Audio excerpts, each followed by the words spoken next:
Antes da gente começar, eu queria contar um pouco sobre mim. A Kellen falou. Eu tenho 20 anos, faço faculdade de fisioterapia. Como vocês podem ver, hoje eu tenho cabelo cacheado. E eu queria falar um pouco com vocês sobre esse meu processo. Quando era bem novinha, eu comecei a alisar o meu cabelo. E eu tinha lá por uns 6, 7 anos, eu comecei a fazer aqueles relaxamentos que todo mundo falava que não alisava, só baixava o volume. E eu comecei a fazer contra a vontade da minha mãe, né? E quando eu tinha mais ou menos uns 14 anos, aconteceu uma situação comigo em que eu pensei, por que não fazer a transição capilar? E aí, eu estou encurtando a história, tá, gente? Porque senão eu vou ficar a noite toda falando disso. E aí eu comecei a fazer minha transição capilar. Para quem não sabe, é quando você faz progressiva por muito tempo e aí você para de fazer e deixa o seu cabelo voltar ao normal dele. E eu passei 2 anos e uns 2 meses, mais ou menos, durante essa transição. E eu passei por momentos difíceis, onde eu fiquei com meio cacho e meio liso, e não é lá muito bonito. E não foi fácil. Mas, no meio desse processo todo, algumas pessoas falavam, nossa, Bárbara, mas será que seu cabelo vai voltar mesmo? Será que seu cabelo volta a ficar cacheado? E eu falava, é lógico que volta. E por que eu estou falando tudo isso? Porque a raiz do meu cabelo, ela nunca vai mudar. Como a nossa identidade com Deus, ela nunca vai mudar.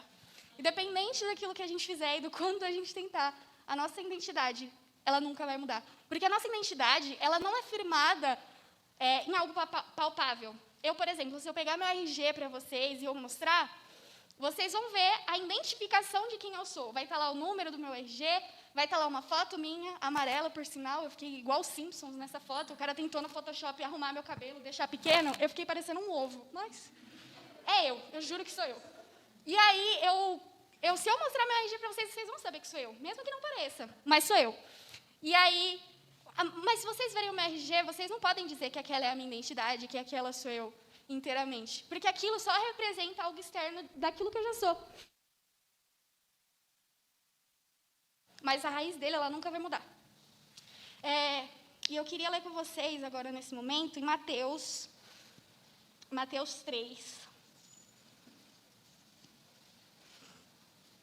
Do versículo 13 ao 17. Todo mundo achou? Ai, gente, interação, vai. Então tá bom. Vamos ler, então. Fica aí, papel. Por esse tempo, dirigiu-se Jesus da Galileia para o Jordão, a fim de que João o batizasse. Ele, porém, o dissuadia, dizendo, eu é que preciso ser batizado por ti, e tu vens a mim? Mas Jesus lhe respondeu, deixa por enquanto, porque assim nos convém cumprir toda a justiça. Então ele o admitiu. Batizando Jesus, logo saiu da água, e eis que lhe abriram os céus, e viu o Espírito de Deus descendo como pomba, vindo sobre ele. E eis que uma voz dos céus que dizia, esse é o meu filho amado, em quem eu me comprazo. É só até aqui. Nesses versículos, a gente pode ver a identidade de Jesus sendo firmada antes mesmo dele começar o ministério dele. Então, antes mesmo de Jesus, óbvio, né? Jesus é Jesus. Então, ele já trazia a presença de Deus durante a vida dele. Mas, ministerialmente, ele começou após isso. Tanto que, se vocês olharem no próximo capítulo, ele vai para o deserto, enfim, ele é tentado lá no deserto, e o diabo ele tenta Jesus especificamente na identidade dele. Mas antes mesmo do diabo ter tentado Jesus, Deus já tinha ali afirmado a identidade de Jesus. Ele era um filho amado, em que Deus tinha prazer. E Jesus, ele não tinha ali feito nenhuma obra, Jesus não tinha feito cego enxergar, Jesus não tinha feito paralítico andar, Jesus tinha sido um filho. Era isso que ele tinha feito. E isso mostra que a nossa identidade está muito mais baseada do que as obras que a gente faz. Está muito mais do que o quanto a gente acerta e o quanto que a gente erra. Está muito mais do quanto que a gente se arrepende e o quanto que a gente acerta. A nossa identidade está baseada naquilo que o nosso Pai diz. Vamos lá. Então, Jesus, antes mesmo dele fazer tudo isso, a identidade dele já estava ali firmada em Deus, e Deus já tinha falado, olha, esse é o meu filho amado em quem eu tenho prazer. Não porque Jesus não sabia, mas porque o povo que estava em volta precisava ver que ele era Jesus. E mesmo assim, muitos não creram. E quando Jesus estava lá no deserto, no capítulo 4, o diabo ele tenta Jesus bem na identidade dele. Aqui, no versículo 3, ele fala assim, do capítulo 4, se és o Filho de Deus, manda que essas pedras se transformem em pães. E no versículo 6, ele também fala, se és o Filho de Deus, mas Deus já sabia que isso ia acontecer. Então, ele já tinha afirmado a identidade dele. Jesus, como é que é a palavra? Ele contradiz aquilo que o diabo estava falando com a verdade da palavra de Deus, de que ele era um filho amado sim. E quando a gente para pensar nisso, a gente lembra de que, óbvio, nós somos filhos de Deus. Depois eu peguei vários pontos aqui para a gente falar. Nós somos filhos de Deus. Então, vai acontecer sim do diabo vir até você e até mim, todos os dias da nossa vida, tentar na nossa identidade. Porque a nossa identidade, se ela não está firmada no Senhor, a gente vai cair. Porque a gente não vai ter certeza daquilo que a gente foi chamado para ser. Porque a gente não vai ter certeza daquilo que a gente realmente é. Então, quando o diabo ele tenta na nossa identidade, a gente se enfraquece. Então, se o diabo chega na gente e começa a colocar coisa na nossa cabeça de que nós não somos amados, de que só porque a gente pecou, só porque a gente errou, Deus não vai estar ali, quando na verdade isso é uma mentira. Sabe, Deus ele está sempre conosco até a consumação dos séculos. Isso é verdade e absoluta. Ela não tem... Deus vai estar conosco até a consumação do século. O próprio Jesus disse isso. Sabe? Então, muitas vezes, a gente permite com que o diabo ataque a nossa identidade de não saber quem nós somos, e isso acaba interferindo em várias áreas da nossa vida. E hoje eu vou trazer alguns pontos aqui em relação à nossa identidade, e no final, um ponto específico que Deus tinha falado para mim. Vamos lá. Em Salmos 139, se vocês quiserem abrir. Desculpa. Salmo 139, no versículo 13. Enquanto vocês acham aí, eu queria falar, enquanto estavam louvando aqui, vocês estavam pregando a minha palavra, tá, meninas do louvor? Depois a gente vai conversar. Mas vocês estavam falando muito daquilo que o Espírito Santo vai falar aqui hoje também. E quando eu comecei a ver isso, eu falei, tá, Jesus, então o que eu vou pregar? E aí, o que eu vou falar? E ele falou simplesmente, porque às vezes a gente quer deixar as coisas mais difíceis, sabe? E as coisas de Deus são muito simples. Então, a nossa identidade em Deus, ela é algo simples, porque Jesus é simples. A gente que fica querendo bagunçar a nossa vida, querer, 5 passos para você descobrir a sua identidade. 5 passos para você parar de pecar. Não, tem aqui, vários passos para a gente. Sabe, é simples. Jesus já disse. Então, a gente, às vezes, tem que parar de querer vários atalhos para a gente chegar ao nosso objetivo. Amém? Amém. Vamos lá. Salmo 139, versículo 13 ao 18. Tu criastes o íntimo do meu ser, e me tecestes no ventre da minha mãe. Eu te louvo porque me fizeste de modo especial e admirável. Em outra tradução fala, eu te louvo porque o Senhor me fez de forma assombrosamente maravilhosa. Tuas obras são maravilhosas, digo isso com convicção. Meus ossos não estavam escondidos de ti quando em secreto fui formado, entretecido como nas profundezas da terra. Os teus olhos me viram como um embrião, e todos os meus dias foram... E todos os dias para mim foram escritos no teu livro antes de qualquer um deles existir. Como são preciosos para mim os teus pensamentos, ó Deus. Como é grande a soma deles. E se eu os contasse, seriam mais do que os grãos de areia. Se terminasse de contá-los, eu ainda estaria contigo. Então, eu vou começar a falar, a partir de agora, alguns pontos de afirmação sobre a nossa identidade.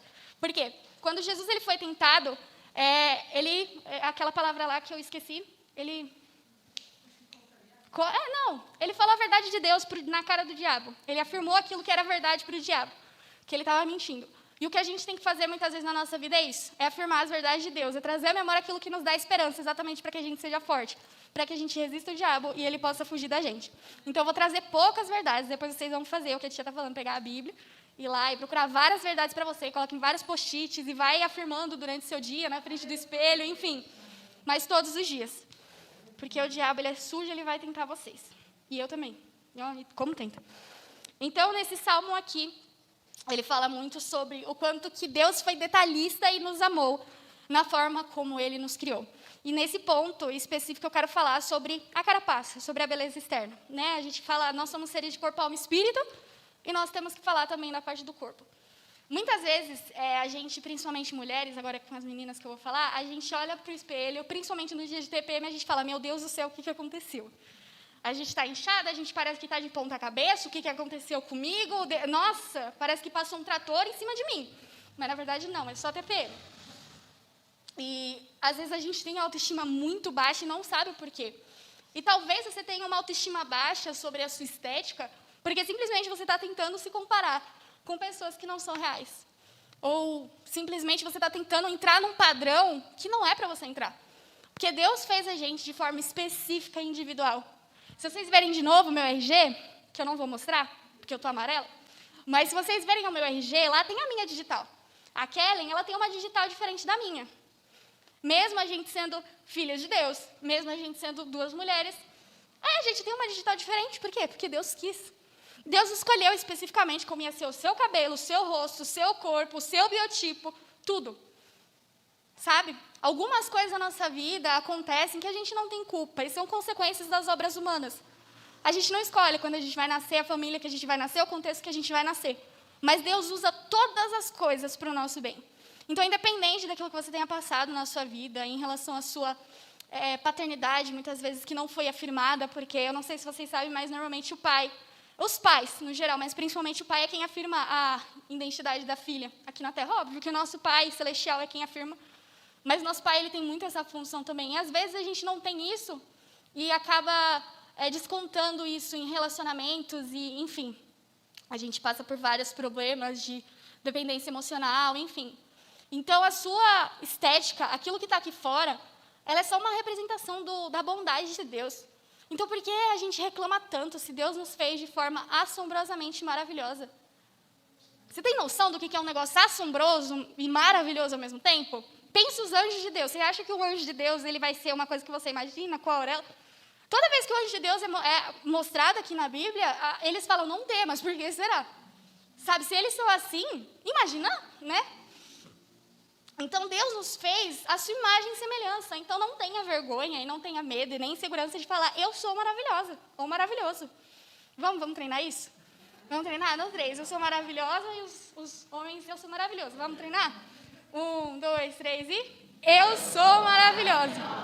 Isso aí, vamos. Outra também. Eu fui feito de maneira assombrosamente maravilhosa.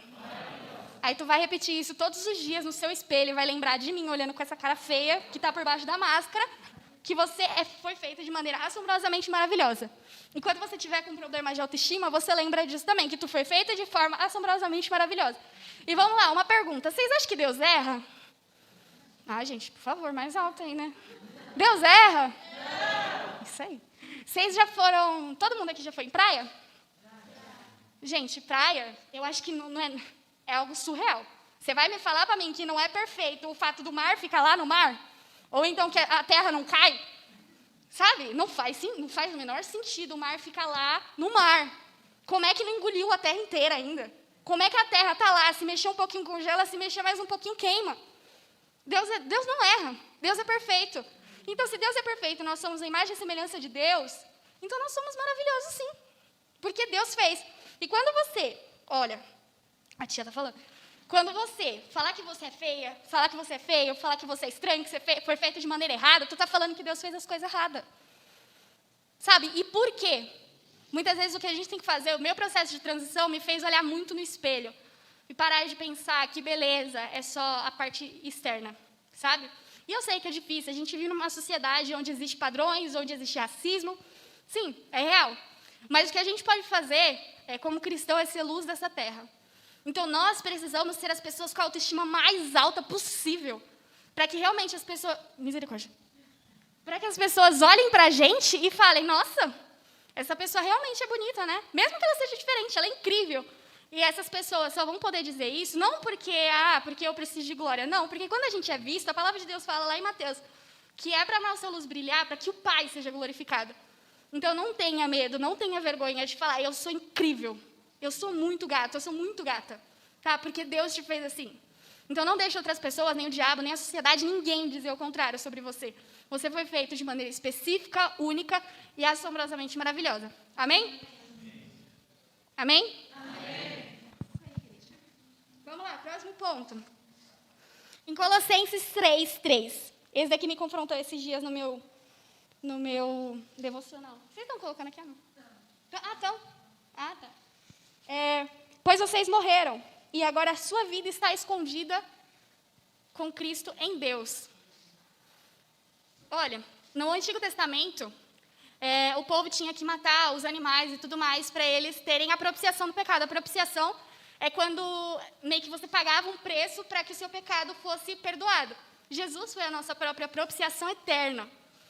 Então, hoje, para que a gente seja perdoado, nós precisamos ir até o Santo dos Santos e pedir perdão e se arrepender genuinamente. Que o Senhor vai nos purificar quando a gente estiver com o nosso coração realmente... acabei de falar a palavra e esqueci. Arrependido, obrigada. Arrependido dos nossos pecados. Então, não ache que Deus te olha com o olhar de, aquele filho lá é pecador, aquele filho lá que erra. Deus te olha com o olhar de amor, como Ele olha para Cristo. Sabe? Você olha para Cristo com um olhar negativo? Não? Espero que não. Você olha para Cristo com um olhar ruim de, nossa, que podre? Não. Você olha para Cristo como algo incrível, como alguém maravilhoso, e nós estamos escondidos em Cristo. Hoje, quando a gente desce as águas do batismo, a gente simplesmente passa a viver a vida de Jesus aqui na Terra. Ainda existe a Bárbara? Ainda existe a Bárbara. Mas é a Bárbara representante de Jesus. É a Bárbara através de Jesus. Óbvio que eu falo que a nossa velha criatura é como se fosse zumbi tentando levantar todos os dias da nossa vida, tentando atormentar a nossa vida. É óbvio que isso vai ter, porque a gente vive nessa terra ainda. Mas Deus, quando nos olha, Ele também vê Jesus, porque nós carregamos a imagem de Jesus. Amém? Próximo. João 1, do 10 ao 13. Eu não vou fazer vocês ficarem procurando tanto, mas pode pôr aí, por favor. João 1, do 10 ao 13. Aquele que é a palavra estava no mundo, e o mundo foi feito por intermédio dele. Mas o mundo não o reconheceu. Veio para o que era seu, mas os seus não o receberam. Contudo, aos que o receberam, aos que creram em seu nome, deu-lhes o direito de se tornarem filhos de Deus, os quais não nasceram por descendência natural, mas pela vontade da carne, nem pela vontade da carne, nem pela vontade de algum homem, mas nasceram de Deus.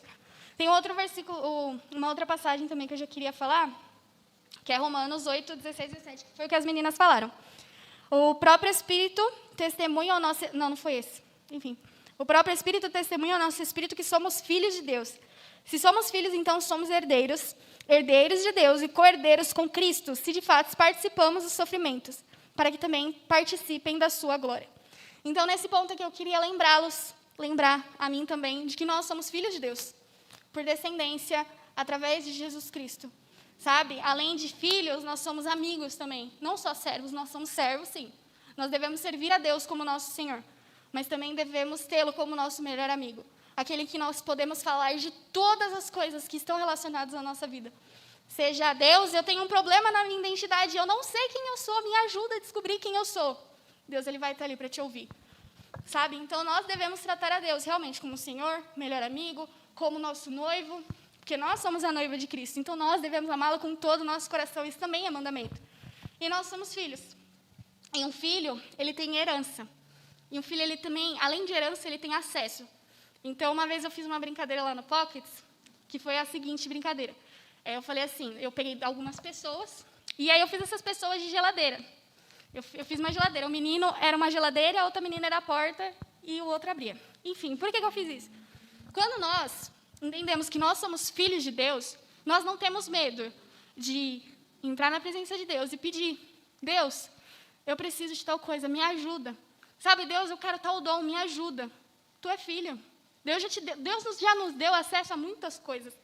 Mas o que nos falta é abrir a porta da geladeira, da nossa casa, do lugar secreto, e pegar. Nós somos filhos. Então, por que Deus não abençoaria os seus filhos? Por que Deus não ia prover na sua vida? Por que Deus não ia afirmar a identidade, a paternidade que muitas vezes você não teve? Deus não ia fazer isso. Então, quando a gente entende que a gente é filho, a gente entende também que a gente pode ter acesso a essas coisas também que a gente é herdeiro. E é herdeiro de... Uma das coisas que a gente é herdeiro é do nome de Jesus. E o nome de Jesus, ele é uma das armas mais poderosas que existem. Eu não sei se vocês já leram o livro O Nome de Jesus, mas eu recomendo muito. É um livro laranjinha, que eu esqueci o autor. É um livro incrível, que fala exatamente sobre o poder do nome de Jesus. Sabe, o diabo e os seus demônios, eles sabem do poder do nome de Jesus. E por que nós não usamos isso a nosso favor? Jesus, quando ele estava no deserto, ele foi tentado. E ali, naquele momento, ele falou da verdade da palavra de Deus. E hoje nós podemos retrucar essa palavra. sabe? Através do nome de Jesus. E a gente vai ganhar, a gente vai vencer, porque o nome de Jesus já venceu todas as coisas. Porque o nome de Jesus é sobre tudo e sobre todos. Porque o nome de Jesus é nossa herança. Então não importa o que o diabo diga sobre você. Não importa se o diabo diga para você, eu sou pecadora. Não, você é filha. Você pode pecar, você pode errar porque a gente é ser humano. Mas você é filha e filho de Deus. Essa é a sua herança. É isso que você deve carregar. E não carregar um título de, eu sou pecador. Não, você é filho de Deus. E você vai carregar o reino de Deus para essa terra. E não, você não tem que carregar, eu sou tímido, mas eu sou limitado. Não, você é filho de Deus, você carrega o reino de Deus. É tua herança como filho. É tua herança como filha. O poder do nome de Jesus. Então, nós não podemos ter medo do que o inferno vai fazer. Que o inferno se levante, que o nosso desejo do nosso coração seja ter uma placa de procura-se no inferno. Esse tem que ser o desejo do nosso coração. Porque a gente já venceu. Então, não faz sentido a gente querer ficar com medo, porque a gente já venceu. O Senhor já venceu por tudo para nós. Sabe? Então, óbvio que a gente não sabe de todas as coisas. Mas eu tenho certeza que Deus é um Deus que cura. Então, se alguém aqui que precisa de alguma cura, seja física, espiritual, que você receba a cura em nome de Jesus. Porque é o nome acima de todo nome, porque foi o nome que carregou todas as nossas enfermidades. Então, onde você está, e Deus coloca no seu coração para orar por alguém, é porque Deus quer usar você, como filho e como filha, para declarar essa cura. Porque nós já somos herdeiros. Lembra do que eu falei no começo? Às vezes a gente quer dificultar muito todas as coisas, mas Jesus falou para a gente orar pelos enfermos. Não vai ser sobre nós. Mas e se ele não for curado? Não é sobre você. Quando você desceu as águas do batismo, não era mais sobre você depois que você subiu. É sobre aquilo que Deus vai fazer através de você. É sobre quanto que você vai levar o reino de Deus no seu trabalho, na sua escola, faculdade, enfim. Então, nós carregamos isso como herança. Então, será que não é da nossa responsabilidade a gente carregar isso com fervor, com amor? Ou será que é só para ficar na mochila guardado? Será mesmo que Jesus morreu, carregou todas as nossas dores, sejam elas físicas ou psicológicas? Carregou todas as nossas dores. Pensa na maior dor. Fecha os olhos, por favor. Pensa na maior dor que você já passou na sua vida. Pode ter sido um abuso, pode ter sido uma traição, pode ter sido um acidente. Pensa na maior dor que você levou. Agora pensa triplicado, dobrado por todo mundo que está aqui. E mais por todo mundo que está aí fora. Foi o que Jesus carregou por você. Então, será que não é o suficiente para que a gente tenha a capacidade de se lembrar todos os dias de que foi por isso que ele morreu por nós? Pode abrir os olhos. Foi por isso que ele fez. Foi para que você pudesse levar a cura para as outras pessoas através do nome dele. Para que outras pessoas não precisassem passar pela dor que você passou. E muitas vezes a gente não abre a nossa boca para declarar cura sobre outras pessoas porque a gente tem medo, mas não é sobre a nossa capacidade. É sobre aquilo que ele vai fazer. E ele já derramou sobre nós. Então, às vezes, é muito egoísmo da nossa parte a gente não querer oferecer, não querer apresentar Jesus para as outras pessoas.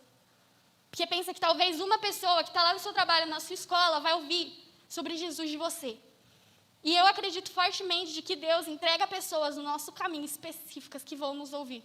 Mas não vão ouvir porque a gente é bom, ou porque a gente tem uma super capacidade, ou porque a gente é legal, ou porque a gente é engraçado, ou porque a gente é... É porque Ele nos escolheu e nos chamou de forma específica. Por isso que Ele te criou do jeito que Ele te criou. Por isso que você nasceu no contexto em que você nasceu. Porque as suas feridas são diferentes das minhas. E existem coisas que você hoje recebeu de cura que vão curar outras pessoas. Sabe? Então a gente precisa levar mais a sério muitas vezes o poder do nome de Jesus. Não é só o nome de Jesus, não é para a gente usar como um bordão ou como um amuleto. O nome de Jesus é poderoso e nós precisamos usá-lo entendendo o poder que ele tem. E também não é só para repreender demônio. Amém? Amém? Vamos para um próximo tópico, que esse próximo tópico talvez a Bárbara chore. Vamos ver. Vamos lá. João 3,16. Eu acho que ninguém conhece essa passagem. Ela é bem desconhecida, assim. Não tem quase em nenhum lugar.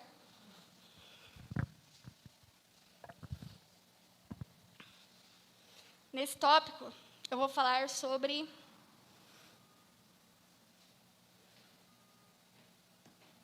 sermos amados. Então, eu já falei aqui sobre nós sermos...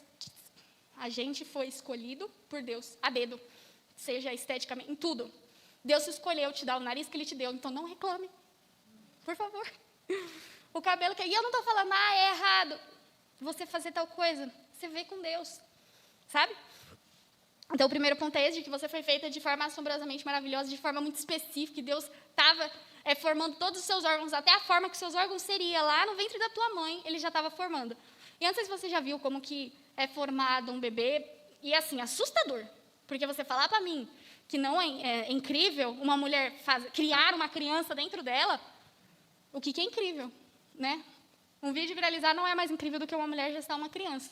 Então, se é incrível um vídeo que muitas vezes viraliza de um dia para a noite, nossa, que incrível!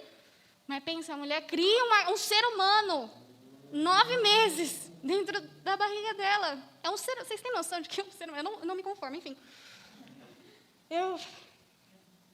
É porque eu amo essa área, gente, eu gosto dessa área. Segundo ponto que eu falei, nós somos protegidos, né, através de sermos novas criaturas, e somos novas criaturas através do batismo. O próximo ponto foi, somos filhos e herdeiro.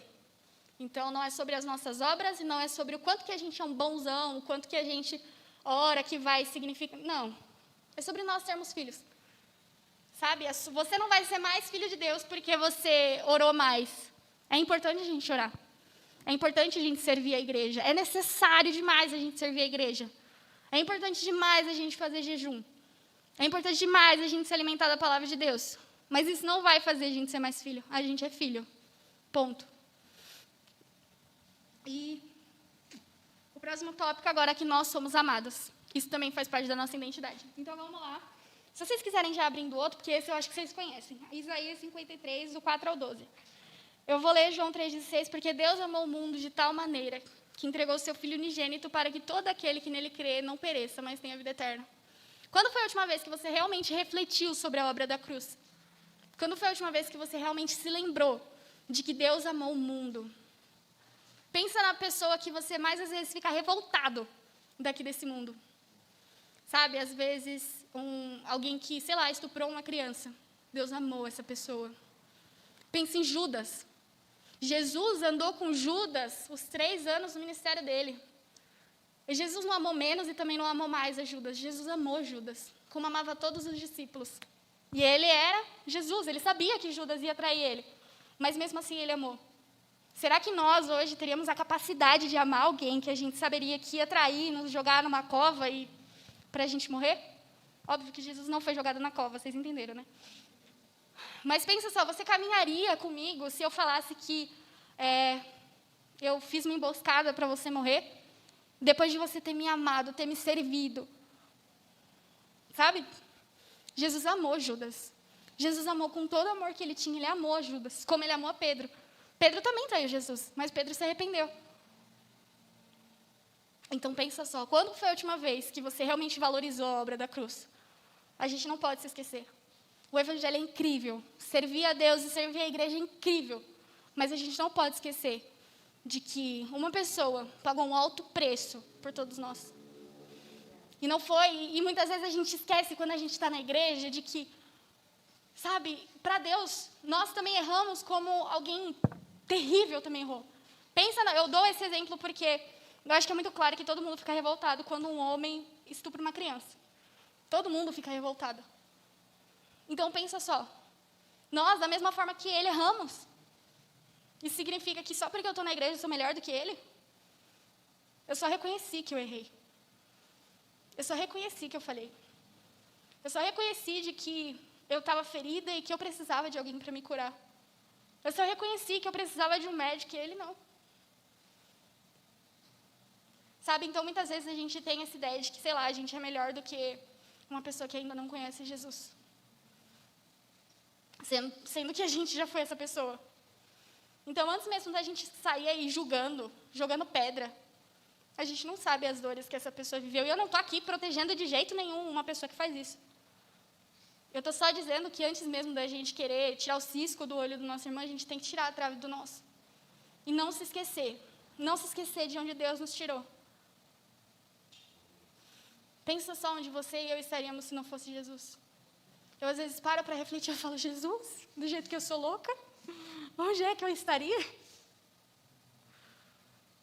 Sabe, quando foi a última vez que você chorou pela obra da cruz? Sabe quando a gente entra na igreja e é tudo incrível, e eu fui perdoado, e eu fui salvo, que incrível. A gente não pode perder isso. É nossa responsabilidade cultivar o nosso amor, o nosso primeiro amor com Jesus. E o primeiro amor, ele não é só sobre agitação e a gente está... Não é só sobre isso. O nosso primeiro amor, ele deve ser cultivado para se tornar um relacionamento. E mesmo que, eu falo que relacionamento, quando eu falo, a Kellen falou, eu tenho com uma amiga minha um projeto que se chama Vida de Devoção, onde a gente cuida de algumas mulheres que têm problema na vida devocional. E muitas vezes a gente fala, um dos tópicos das aulas que a gente tem é relacionamento com Deus. E às vezes, eu sempre falo esse exemplo porque ele é claro. Antes que vocês me julguem, uma solteira falando de relacionamento. Me deixa, hein? Me deixa. Não toca nesse lugar aí, não. Todo mundo aqui sabe, estando num relacionamento ou não estando num relacionamento. Porque também é cientificamente comprovado. E eu, como fisioterapeuta, é minha obrigação trazer dados também. Brincadeira. Mas a paixão, ela passa depois de 3 meses. Se você está no começo do relacionamento, eu não quero te desanimar. Mas a paixão, ela passa. Essa paixão de, ai, meu Deus, que incrível, eu quero passar todos os dias e todas as horas com essa paixão. 1 hora isso passa. E o que acontece é que nesses momentos, os jantares românticos e tudo é muito incrível. A pessoa te deu uma bala e você fala, ai, meu Deus, que lindo. Sabe? Tudo é incrível, tudo é um mar de rosas. E realmente é. Porque a gente está louco, apaixonado. Mas 1 hora isso passa. E aí o que fica é a escolha. Você escolheu amar essa pessoa. E o amor, além de ser um sentimento, ele é uma construção. Por isso que a gente não pode se basear para ter um relacionamento só na paixão. A gente tem que se basear também nos valores daquela pessoa. Naquilo que ela acredita, na visão de vida dela, enfim, em vários outros pontos, mas a palavra não é sobre isso. Mas o que acontece num relacionamento amoroso é que existem esses jantares à luz de velas, mas também existem os dias em que vocês vão dividir um miojo assistindo Shrek. E está tudo bem. Isso deixa de ser um construir do relacionamento? Não. Não deixa de ser. Também é um construir do relacionamento. Então, no nosso relacionamento com Deus, vai ter dias em que a gente vai estar queimando no nosso lugar secreto, chorando, babando lá no chão. Mas vai ter dias em que a gente não vai sentir a presença de Deus palpável. Deus não deixou de estar ali, porque Ele disse que ia estar com a gente até a consumação dos séculos, então Ele continua com a gente. Mas, sabe, só não foi. Você só não ouviu o leão rugir. Mas ele continua ali, o leão continua ali. Então, muitas vezes, a gente se esquece de que relacionamento não é só jantares românticos. E a nossa relação de amor com Deus, ela não pode se apagar. Por isso que a palavra de Deus diz que a gente tem que colocar lenha, e lenha, e lenha, e lenha, e lenha, e queimando o altar. Para que exatamente tenha dias em que a gente vai estar super apaixonado, porque a paixão também volta para animar o casal que eu provavelmente tinha desanimado, mas ela passa de novo e volta de novo, e é uma construção. É dia após dia, dia após dia. Nosso relacionamento com Deus também é assim. Amém? Estou falando muito rápido? Porque eu falo rápido pra caramba. Você fala mesmo? Enfim, né? Isaías 53, 4 ao 12. Vamos lá. Isaías 53, 4 ao 12. Certamente Ele tomou sobre si as nossas enfermidades e levou sobre si as nossas doenças. Contudo, o consideramos castigado por Deus atingido e afligido. Mas Ele foi transpassado por nossas transgressões, foi esmagado por causa da nossa iniquidade. O castigo que nos trouxe paz estava sobre Ele, e pelas tuas pisaduras nós fomos curados. Todos nós, como ovelhas, nos desviamos, cada um de nós se voltou para o seu próprio caminho, e o Senhor fez cair sobre Ele a iniquidade de todos nós. Ele foi oprimido e afligido, e contudo não abriu a boca. Como um cordeiro foi levado para o matadouro, e como uma ovelha que diante de seus tosqueadores fica calada. Ele não abriu a boca. Conjuntamente opressivo ele foi levado. E quem pode falar dos seus descendentes? Foi eliminado da terra dos viventes. Por causa da transgressão do meu povo, ele foi golpeado. Foi ele dado ao túmulo como os ímpios e com os ricos em sua morte. Embora não tivesse cometido nenhuma violência, nem houve nenhuma mentira em sua boca. Contudo, foi a vontade do Senhor esmagá-lo e fazê-lo sofrer. E embora o Senhor tenha feito da vida dele uma oferta pela culpa, ele verá a sua prole e prolongará os seus dias. E a vontade do Senhor prosperará em sua mão. Depois do sofrimento de alma, ele verá a luz e ficará satisfeito. Pelo seu conhecimento, pelo meu servo justo, justificará a muitos e levará a iniquidade deles. Por isso eu lhes darei uma porção entre os grandes, e ele dividirá os despojos com os fortes. porquanto ele derramou a sua vida até a morte, e foi contado entre os transgressores. Pois ele levou o pecado de muitos e pelos transgressores intercedeu. Eu não sei se vocês já passaram por uma fase que eu acho que todo cristão passa, de você olhar a sua humanidade podre, de você olhar o que você seria sem Jesus. Sabe, de você pensar como você agiria com as pessoas se você não tivesse Jesus. E você entende que você é podre, que você precisa urgentemente da graça e da misericórdia de Deus sobre a sua vida. E ele amou todos esses pecadores, todas essas pessoas sujas que seriam capazes de horrores. Ele amou. Ele amou a mim, que era uma pessoa que mal conhecia. Ele se entregou para alguém que ele nem conhecia ainda. Ele entregou a vida dele. Recentemente eu perdi o meu irmão e eu vi o sofrimento da minha mãe. Sabe? É difícil você ver uma mãe enterrando um filho, depois de ter se dedicado muito, muito, muito, muito por ele. E é difícil. E enquanto tudo isso passava, eu só pensava, meu Deus, imagina Deus. Ele escolheu que um filho sofresse por todos, para que ele fosse o primeiro, para que ele fosse o mais velho, o primogênito. Porque para Deus foi melhor sacrificar um em favor de vários outros. Então a gente tem que valorizar o quanto que a gente é amado por Deus. Esses versículos que falam que ele foi como uma ovelha muda. Ah, eu lembrei de uma coisa. Esses dias eu estava assistindo as Crônicas de Nárnia. E se você não sabe, é quase a Bíblia. É incrível. Eu acho que todo mundo aqui já ouviu as Crônicas de Nárnia. Levanta a mão. Ouviu não, né? Ok. As Crônicas de Nárnia, todo mundo já viu. É pra mim não dar spoiler, né? Porque depois eu não quero ser xingado. As Crônicas de... Apesar de que as Crônicas de Nárnia é tipo a Bíblia. Todo mundo sabe que Jesus morreu e ressuscitou. Aslan, ele conversa com a feiticeira e quando o Edmundo, né, aquele menininho, ele trai os irmãos dele e o Aslan vai, pega o Edmundo, enfim. E aí a rainha do gelo, ela vai até o acampamento de Aslan. E ela fala assim, esse traidor, ele é meu por direito. Você não pode ficar com ele. E ele vai conversar com a rainha do gelo. E quando ele sai de lá, ele fala, ela revogou o direito do traidor. E aí, no final do dia, as duas meninas, elas seguem, né, a Susana e a Lúcia, elas seguem a Aslan por um lugar escuro, com uma cara de sofrimento. E aí elas veem Aslan quieto, calado, sem falar um A. Ele perdeu a juba, ele foi ridicularizado, cuspido, humilhado, e ele vai e morre. Por um moleque tonto, que não escutou a família e que simplesmente traiu todo mundo. E Aslan, que não tinha cometido erro, ele estava ali cuidando do povo dele. E ele escolheu morrer no lugar desse menino. Então, muitas vezes a gente não tem algo palpável para a gente imaginar a morte de Jesus. E nessa última vez que eu assisti as Crônicas de Nárnia, eu chorava igual um bebê. Eu pensava, meu Deus, é por mim, esse pecador tonto sou eu. Esse traidor sou eu. Porque muitas vezes a gente traz Jesus, sei lá, na esquina, sabe? A gente já vai fofoca de alguém, a gente já vai e come mais do que devia. Né, Bárbara? A gente vai e mente. A gente traiu. Mas ele escolheu, acima de todas essas coisas, acima de todas essas traições, amar a cada um de nós. Então, nós precisamos lembrar desse amor todos os dias. Eu já estou acabando, tá? O último tópico é Jeremias 29:11, que quase ninguém conhece também. Ui, quase que eu caio.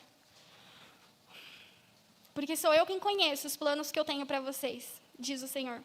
Planos de fazê-los prosperar e não de causar dano. Planos de dar a vocês esperança e um futuro. Então, o último tópico que eu queria trazer aqui é de que Deus, ele é bom. Independente do que ele faz ou do que ele deixa de fazer. Ele é bom porque faz parte do caráter dele. Ele é bom não pelas obras que ele faz, não por quanto ele nos dá ou quanto ele deixa de nos dar. Ele é bom, ponto. Porque isso faz parte de quem ele é. E ele é um bom pai.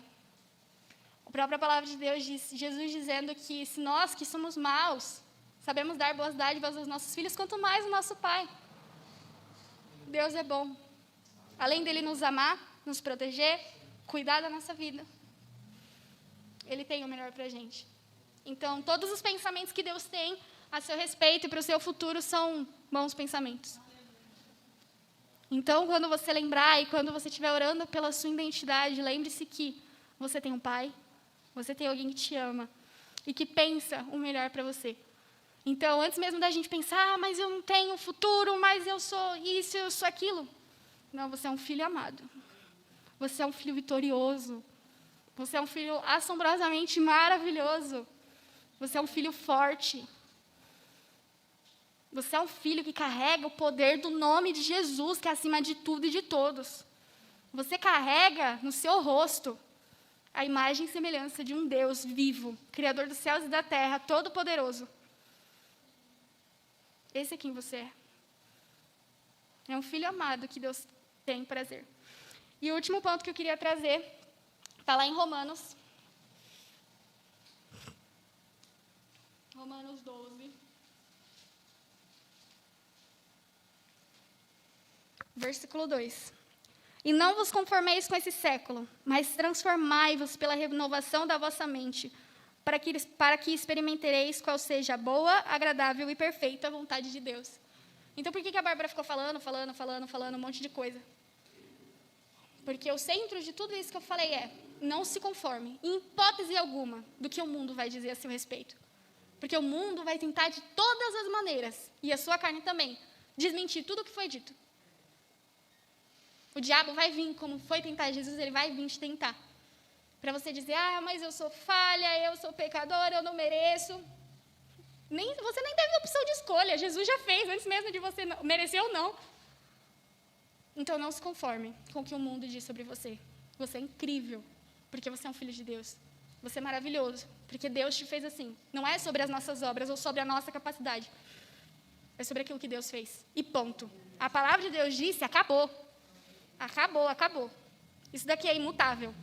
Como Ele vai estar com a gente até a consumação dos séculos. As verdades que Ele diz a seu respeito, elas são imutáveis. Amém? Vamos orar?